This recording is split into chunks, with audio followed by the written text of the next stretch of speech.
Salut tout le monde, c'est E-Tech et aujourd'hui on va faire le test de l'iPhone X.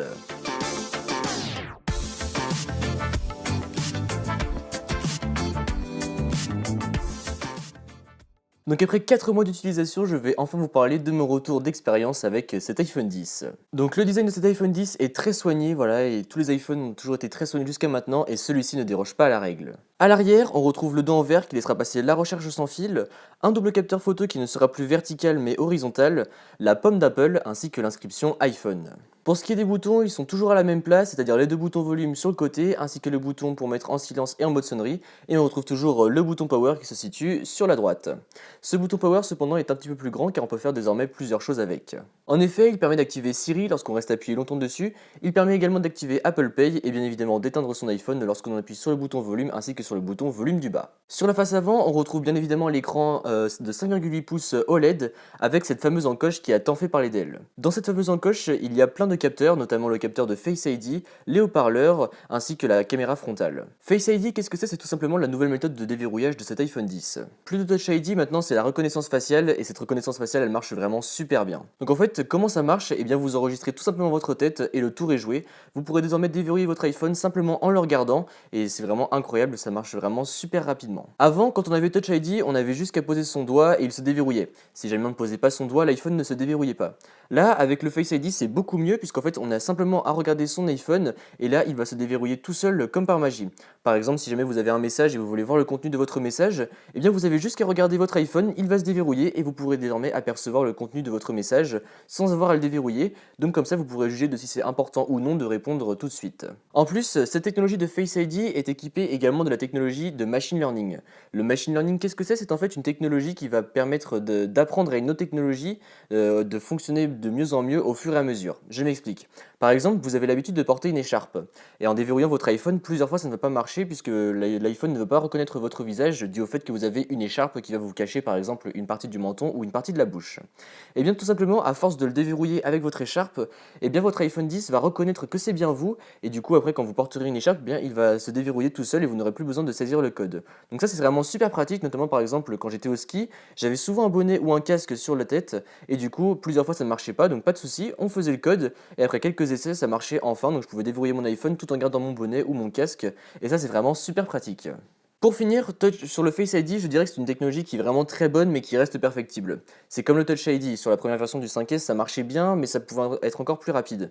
Et bien là je pense la même chose avec ce Face ID. En effet je pense qu'il va falloir attendre plusieurs générations avant que celle-ci marche vraiment mieux et que voilà on sente que ça soit vraiment beaucoup plus rapide. Mais du coup qui dit plus de Touch ID dit aussi plus de boutons Home et désormais tout va se passer avec la barre qui va se trouver en bas de l'écran de votre iPhone. Donc désormais pour le déverrouiller il faudra faire un swipe vers le haut. Avant il fallait cliquer sur le bouton, maintenant c'est un swipe vers le haut et ce swipe vers le haut, vous le retrouverez également pour quitter les applications. Pour ce qui est du multitâche, il faudra faire un swipe jusqu'à la moitié de l'écran et ensuite attendre une petite seconde pour que l'iPhone active le multitâche. Et après, il y a également une technique pour aller plus rapidement, c'est de faire un swipe jusqu'à la moitié de l'écran et de tourner vers la droite. Et là, vous verrez que le multitâche s'activera plus rapidement. Après, grâce à cette barre, vous pouvez aussi naviguer entre les applications. En effet, par exemple, vous êtes dans une application et vous voulez retourner sur l'application précédente, eh bien vous avez juste qu'à slider sur les applications comme ceci de droite à gauche ou de gauche à droite comme vous le désirez et comme ça vous pourrez naviguer plus rapidement entre les applications. Et ça c'est vraiment super pratique puisque voilà, par exemple on veut regarder une donnée, hop, on se dit bon ok, il faut que je mémorise ces données pour l'écrire dans un message et vous ne pouvez pas faire de copier-coller, et bien pas de souci, vous allez sur l'application, vous faites un swipe vers la gauche et comme ça après vous retournerez dans l'autre application pour pouvoir saisir la donnée que vous venez d'enregistrer et donc c'est vraiment super pratique. Je ne pensais pas utiliser cette fonctionnalité mais au final je me retrouve à l'utiliser plusieurs fois par jour et c'est vraiment super pratique. Mais du coup avant on swipait du bas vers le haut pour avoir accès au control center, désormais c'est différent puisqu'il faudra en fait slider du haut vers le bas et désormais ce sera sur le côté droit de l'iPhone X en haut de l'encoche. Donc lorsque vous slidez du côté droit de l'encoche vers le bas, vous aurez accès au control center et si vous slidez du côté gauche vers le bas de l'encoche, eh bien vous aurez accès au centre de notification. Donc là ça fait beaucoup d'explications d'un coup, mais en fait vous verrez que déjà à la base quand vous configurez votre iPhone X, vous aurez un tutoriel qui vous expliquera comment marche l'iPhone dû à cette nouvelle barre. Et puis après n'oubliez pas que c'est un iPhone donc ça reste vraiment très simple d'utilisation. Et il y a aussi un autre geste qu'il vous faudra apprendre, mais celui-ci est relativement simple, c'est notamment si vous voulez regarder des vidéos ou des films sur cet iPhone X. Donc vous le savez, cet iPhone X 10 a un format un petit peu spécial puisqu'il est au format 18 neuvième. Et donc du coup, les vidéos ne sont pas forcément toutes adaptées au format 18 neuvième. Donc lorsque vous regarderez une vidéo sur YouTube, il vous faudra simplement faire un petit agrandissement avec vos doigts pour que la vidéo reprenne tout l'écran. Après, si les vidéos ne sont pas optimisées au format 18 neuvième, vous risquerez de perdre un petit peu d'informations de la vidéo, mais franchement, je trouve que ça vaut le coup parce qu'on n'en perd pas tant que ça et en plus la qualité est vraiment optimale. On a vraiment la sensation d'avoir juste un écran de verre dans les mains et je trouve ça vraiment super cool. D'ailleurs, comme je le disais tout à l'heure, pour tout ce qui est visionnage, cet iPhone X est très bon puisqu'il est équipé d'un écran OLED. C'est une première sur un iPhone, mais une première vraiment très réussie. En effet, l'écran est vraiment superbe, les couleurs sont vives et ça marche vraiment super bien. J'avais peur quand Apple a annoncé que c'était un écran OLED que ça fasse un peu comme certains autres écrans OLED, c'est-à-dire que les couleurs soient un peu trop explosives, un peu trop abusées, mais finalement les couleurs sont vraiment très très bien gérées et l'iPhone a toujours fait de très bons écrans, du moins Apple a toujours fait de très bons écrans sur ses iPhones et cet iPhone X encore une fois ne déroge pas à la règle puisque l'écran est vraiment excellent. Autre spécificité de l'écran de cet iPhone X, c'est que comme sur l'iPhone 8 et l'iPhone 8 Plus, il est équipé de la technologie True Tone. Donc True Tone, qu'est-ce que c'est? C'est en fait une technologie qui va s'adapter à l'environnement dans lequel vous êtes. Par exemple là vous voyez, j'ai un mur blanc derrière, du coup la pièce va être assez lumineuse, donc mon iPhone va avoir tendance à mettre les couleurs de manière plus blanche pour pas que ça m'éclate les yeux et pour qu'en fait ça soit bien adapté par rapport à la pièce où je suis. Je vais reprendre ce qu'a dit Steven, mais en fait c'est comme un mur qui change de couleur en fonction de l'éclairage.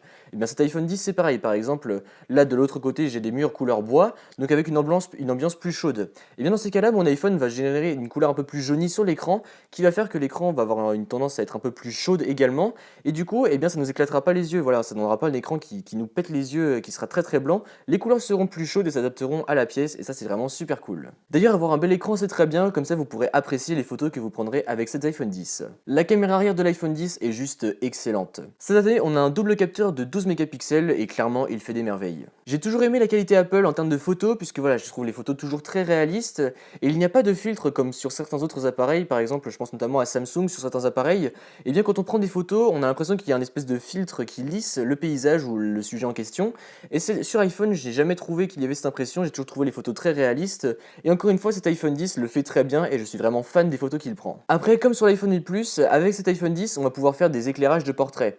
Donc c'est quelque chose que je vous avais déjà expliqué dans ma vidéo de test de l'iPhone 8 Plus, mais en gros ça va nous permettre de jouer avec la luminosité du sujet sur lequel on prend un mode portrait. Par exemple si je prends un mode portrait vous aurez donc l'éclairage normal, vous aurez l'éclairage studio, ensuite vous aurez un éclairage qui joue sur les contours et pour finir vous aurez un éclairage avec un fond noir et après vous aurez un éclairage avec fond noir mais qui met aussi le sujet en noir et blanc. Donc clairement c'est pas mal, ça peut ajouter une petite touche artistique à vos photos. Après encore une fois c'est une technologie qui est en bêta, donc comme lorsque l'on avait les portraits sur l'iPhone 7 Plus, donc ça va être encore perfectible, mais ça marche quand même relativement bien. En ce qui concerne la vidéo, là encore c'est du très bon. Cette année la différence c'est que les deux capteurs sont stabilisés et du coup ça nous offre une vidéo qui est encore plus stabilisée et encore mieux. J'ai toujours aimé pareil la qualité vidéo des iPhones parce qu'ils offrent vraiment une très très bonne stabilisation et là cette année avec la nouvelle stabilisation, avec la nouvelle double stabilisation même, eh bien je trouve les vidéos encore mieux et c'est d'ailleurs avec l'iPhone 10 que j'ai filmé la plupart de mes vidéos. Donc voilà, comme ça vous pourrez juger vous-même de la qualité. En ce qui concerne la caméra frontale, on a une caméra de 7 mégapixels TrueDepth. Donc pareil sur les iPhones, j'ai toujours aimé la caméra frontale puisque encore une fois au niveau des visages, elle ne fait pas le filtre qui des fois embellit un peu ou lisse le sujet, ça dépend. Et là toujours les photos sont proches de la réalité donc c'est une caméra que j'aime beaucoup. Encore une fois cette année les photos de la caméra frontale sont très bonnes et grosse nouveauté avec l'iPhone 10, il offre le mode portrait également à l'avant de l'appareil. Donc clairement ça marche bien mais ça pourrait être encore largement perfectible. Surtout quand on voit ce que fait le Pixel notamment.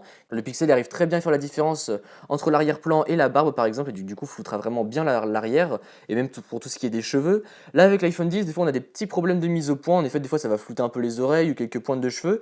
Donc voilà ça reste perfectible. Après c'est toujours cool qu'Apple propose cette fonctionnalité sur ses iPhones. L'autre nouveauté de cette caméra c'est qu'elle va pouvoir faire des animojis. Les animojis qu'est-ce que c'est? C'est en fait des smileys qui vont se calquer avec l'expression de votre visage. Cela marche avec les nouveaux capteurs de Face ID et après voilà c'est une technologie qui est pas mal parce que voilà c'est bourré de nouvelles technologies. Après personnellement je ne l'utilise pas trop parce que je trouve ça un peu inutile, voilà on va l'envoyer au début quand on a un iPhone 10 pour rigoler avec 2-3 potes et après voilà on va vite s'en lasser et du coup après c'est une technologie qui est marrante mais après je ne pense pas qu'elle soit utile. Enfin, ce que je veux dire c'est que je ne pense pas que vous allez acheter un iPhone 10 tout simplement pour pouvoir utiliser les animojis. Passons maintenant aux performances de cet iPhone 10.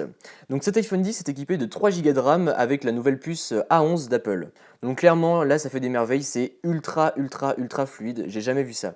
C'est vraiment très fluide, toutes les tâches se font d'une manière vraiment très rapide. Vous ouvrez une application, hop, c'est instantané, c'est vraiment très rapide. Je n'ai jamais rencontré de ralentissement sur cet iPhone 10, à part dans le froid. Vous avez peut-être entendu cette polémique, en effet, quand il fait en dessous de 0 degré, les iPhones peuvent s'éteindre ou des fois ralentissent. Et bien moi, ça m'est arrivé quand je suis allé à la montagne, mais à part ça, je n'ai jamais rencontré de ralentissement majeur. Je pensais pas qu'on allait voir une telle différence avec les iPhones de l'année dernière, mais finalement la différence est flagrante et franchement c'est vraiment très rapide. Après, ce smartphone est vraiment extrêmement rapide, mais ce n'est pas le plus rapide, ce n'est plus le plus rapide du moins, puisque maintenant il s'est fait détrôner sur le OnePlus 5 par le OnePlus 5T, mais ça on en parlera dans la prochaine vidéo. Cet iPhone 10 est également équipé d'une batterie de 2900 mAh. Au début, pendant l'annonce d'Apple, j'étais un peu sceptique parce que je me suis dit voilà 2900 mAh avec un écran OLED, ça a intérêt à être vraiment très bien géré, sinon on aura une batterie qui sera pas vraiment super cool. Et en fait, eh bien cette batterie me tient vraiment bien la journée et j'en suis vraiment très satisfait.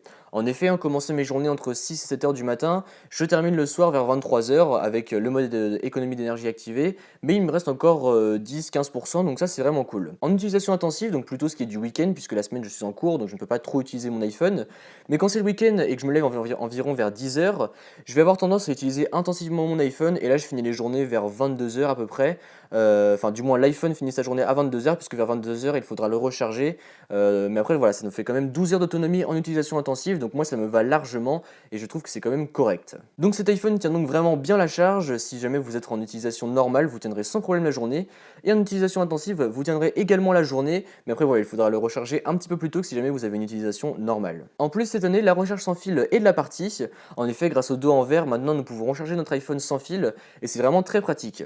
Après pour avoir la recharge sans fil rapide, il vous faudra débourser au moins 60 € pour avoir les chargeurs compatibles, c'est-à-dire le chargeur Belkin ou le chargeur Mophie. Il y a également la recharge rapide via Lightning, mais là il vous faudra débourser pareil au moins 60 € pour avoir une prise ainsi qu'un câble compatible. Autre petit détail concernant la batterie, cette année on ne peut plus voir le pourcentage de batterie. Donc au début je me suis dit merde, ça, je pense que ça va me déranger parce que avant j'étais tout le temps en train de regarder mon pourcentage en me disant bon allez, en fonction du pourcentage qui me reste, eh bien je vais pouvoir faire telle ou telle chose et en fonction du pourcentage je ne pourrais pas faire ces choses là.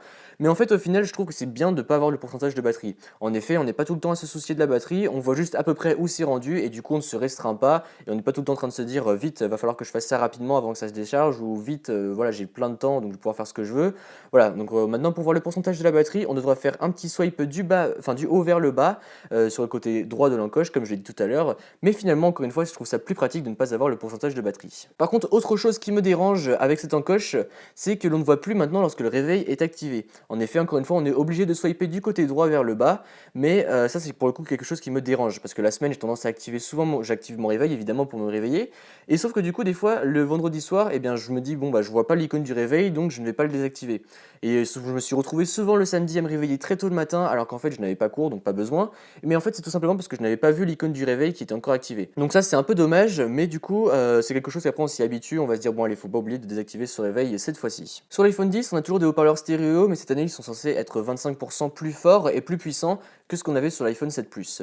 Eh bien en effet ils sont plus puissants et plus forts, après on ne remarque, c'est quelque chose qui ne se remarque pas forcément si vous n'aviez pas d'iPhone 7 Plus avant, mais effectivement ils sont un petit peu plus forts et ils sont un peu plus clairs. Après ce n'est pas majeur, faut vraiment s'y faire, faut vraiment avoir les deux en main pour pouvoir comparer et pour pouvoir voir que l'iPhone 10 est légèrement meilleur. Par contre c'est très bien parce que c'est pareil sur les haut-parleurs de l'année dernière, j'étais très satisfait parce que le son ne grésillait pas même au maximum, et cette année avec l'iPhone 10 c'est bien pareil, le son ne grésille pas lorsque le son est au maximum, et du coup je trouve ça vraiment très bien.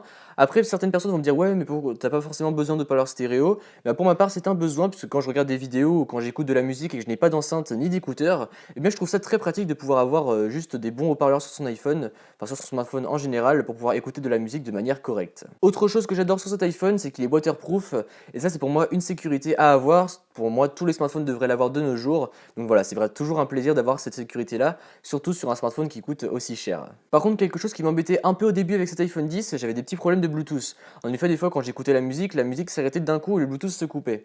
Pareil, un proche de mon entourage a un iPhone 10 et pareil remarquait ces bugs de Bluetooth au début. Maintenant il y a une mise à jour et ça a été corrigé, mais j'ai quand même noté ces petits bugs au début donc c'était un peu dommage, mais encore une fois maintenant c'est quelque chose qui est corrigé donc ce n'est plus un problème. Donc conclusion sur cet iPhone 10, clairement je l'adore. Il y a pour moi deux petites choses qui seraient très perfectibles. Premièrement, la batterie, voilà, je pense qu'on peut toujours faire mieux et avoir une batterie qui tient plus longtemps. Et la deuxième chose, c'est que j'aimerais bien voir un écran 120 Hz OLED. C'est quelque chose qui a encore été jamais fait, et voilà, quand je vois sur l'iPad Pro ou sur le Razer Phone ce que ça donne, je me dis que combiner un écran OLED, ça pourrait être vraiment super sympa. Après, à part ça, cet iPhone est vraiment très très bon. Par contre, il coûte assez cher puisque vous pourrez le trouver aux alentours de 1200 euros ou 1000 euros en fonction du site sur lequel vous achetez. Mais il a vraiment très très peu de défauts. Après, est-ce que je vous le recommande? Eh bien, ça va dépendre tout simplement de vous. Si jamais vous cherchez un nouveau smartphone et que vous avez le budget, foncez sur cet iPhone 10, vous ne serez pas déçu. En revanche, si jamais vous n'avez pas le budget et que vous voulez toujours un iPhone, orientez-vous vers l'iPhone 8 Plus puisque c'est celui qui se rapproche le plus de l'iPhone 10. Après, si vous n'avez pas assez pour un iPhone 8 Plus, prenez l'iPhone 8 parce que l'iPhone 8, j'ai pu le tester et il est quand même bon, même s'il y a quand même quelques petites choses de l'iPhone 8 Plus et de l'iPhone 10 qui manquent, notamment les photos portraits, etc. Mais il restera quand même un bon petit smartphone. Donc voilà, c'était pour cette vidéo, j'espère qu'elle vous a plu. Si c'est le cas, comme d'habitude, n'hésitez pas à mettre un pouce bleu, à me suivre sur les réseaux sociaux qui se trouveront dans la description et à vous abonner. Allez, salut!